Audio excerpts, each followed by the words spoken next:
بسم اللہ الرحمن الرحیم۔ پیغمبر خدا حضرت ہود کا اسم مبارک قرآن میں 10 مرتبہ ذکر ہوا ہے۔ آپ کا سلسلہ نسب 7 واسطوں سے حضرت نوح علیہ السلام سے جا ملتا ہے۔ حضرت نوح علیہ السلام نے رحلت کے وقت اپنے ماننے والوں کو بشارت دی کہ میرے بعد طولانی غیبت ہوگی، اس عرصہ میں ظالم بادشاہ حکومت کریں گے اور ظلم ڈھائیں گے، آخر کار اللہ ایک ہود نامی پیغمبر کے ذریعے نجات دے گا۔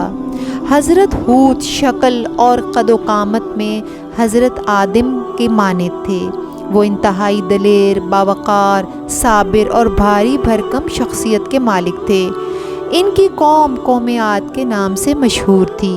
یہ قوم سرزمین احقاف جو کہ عربستان کے جنوب کی سمت یمن اور عمان کے درمیان واقع ہے پر آباد تھی۔ قوم عاد کے لوگ تنومند، بلند قامت اور طاقتور تھے۔ ان کا شمار برگزیدہ جنگجوؤں میں ہوتا تھا۔ وہ تہذیب و تمدن کے اعتبار سے دوسری قوموں کی نسبت ترقی یافتہ تھے۔ ان کے شہر آباد، زمینیں سرسبز اور ہرے بھرے باغات سے پر تھیں۔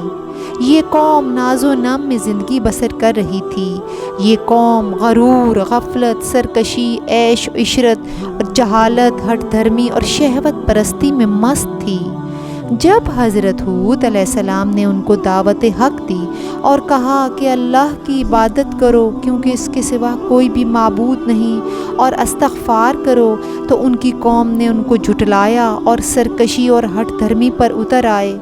جب حضرت ہود کی واعظ و نصیحت کا کوئی اثر نہ ہوا تو اللہ نے 7 سال تک باران رحمت نازل نہ فرمائی۔ چونکہ ان کی سرزمین سرسبز و شاداب تھی، بارش نہ ہونے کی وجہ سے خشک سالی اور قحط کی لپیٹ میں آ گئی۔ اس قدر خشک اور گرم ہو گئی کہ سانس لینا مشکل تھا۔ جب حضرت ہود نے ان کو اللہ سے اپنے گناہوں کی معافی مانگنے کے لیے کہا تو انہوں نے مذاق اڑایا اور سرکشی پر ڈٹے رہے۔ آخر ایک دن وہ وقت آن پہنچا کہ قوم عاد نے دیکھا کہ کچھ بادل ان کی سرزمین کی طرف آ رہے ہیں۔ وہ بہت خوش ہوئے، لیکن وہ برسنے والے بادل نہ تھے بلکہ وحشت ناک عذاب تھا۔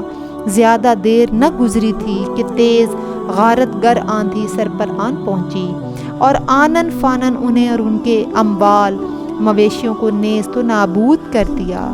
یہ آندھی ان کے مال مویشیوں اور انہیں اور ان کے محافظوں سمیت اتنا اونچا لے گئی کہ وہ ایک مکھی کی مانند نظر آ رہے تھے اور ان کو زمین پر دے مارا۔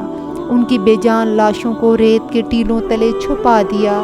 بعض روایات کے مطابق حضرت ہود اور ان پر ایمان لانے والے قوم عاد کی ہلاکت کے بعد سرزمین حضرموت کی طرف ہجرت کر گئے اور زندگی کے باقی ایام وہیں گزارے۔